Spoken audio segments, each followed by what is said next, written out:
राज्य सरकारच्या कामगार विभागानं काढलेल्या जी.आरनुसार बांधकाम कामगार विषयक प्रत्येक तालुकानिहाय आणि विधानसभा मतदारसंघनिहाय स्थानिक संनियंत्रण समिती स्थापन केली जाणार आहे. या समितीला बांधकाम कामगारांचे अर्ज मंजूर किंवा नामंजूर करण्याचे अधिकार देण्यात आलेत.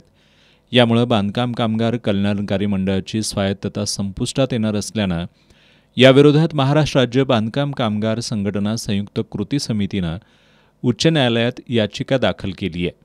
समितीचे राज्य निमंत्रक कॉम्रेड शंकर पुजारी यांनी ही माहिती दिली.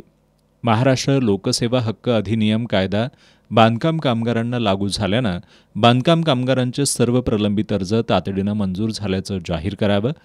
नवीन नोंदणी आणि नूतनीकरणाचे अर्ज 60 दिवसांमध्ये निकाली काढण्यात यावेत. आदी मागण्यांचं निवेदन कामगार आयुक्त, कल्याणकारी मंडळाचे सचिव आणि पुणे विभागाचे कामगार आयुक्त यांना सादर करण्यात आलं आहे. या मागण्यांबाबत कार्यवाही झाली नाही तर राज्यात 8 दिवसानंतर प्रत्येक जिल्ह्याच्या ठिकाणी तीव्र आंदोलन करू असा इशारा कॉम्रेड पुजारी यांनी दिलाय. पत्रकार बैठकीला श्रावण कांबळे, विशाल बडवे, सागर जाधव, शुभांगी जाधव आदी उपस्थित होते.